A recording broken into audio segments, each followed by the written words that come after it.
তাও রামগো উপরে তো খেপছে কে, দেশে তো আরো সাপ আছে, অগরতে তো মারে না।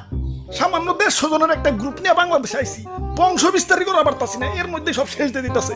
না, এভাবে চলতে থাকলে তো বংশ নির্বংশ হয়ে যাবো। হুজুর, ফেসবুকে ভাইরাল হওয়ার পর থেকে আমাকে মৃত্যুর হার আরো বাইরে গেছে। বাংলাদেশের 1.5 বছরের বাচ্চাও এখন আমাকে চিনে। মানুষের সামনে পড়লেই খেল খতম। কি এলাকায় নতুন নাকি? আসো পরিচিত হই, আমি ধরা সাপ। মানুষ আমার তেমন কিছু কয় না, খুব নিশ্চিন্তে জীবন কাটাইতাছি। যাই, খিদা লাগছে, একটা ব্যাং ধরি গে। কিরে, ও কি কয়ে গেল? হুজুর, ধরা সাপরে কেউ মারতে চায় না, ও বলা প্রাণী তো, মাফ করে দেয়। ওই বুদ্ধি একটা পাইছি, বাইসা থাকতে হইলে ধরা সাপ হইতে হইব।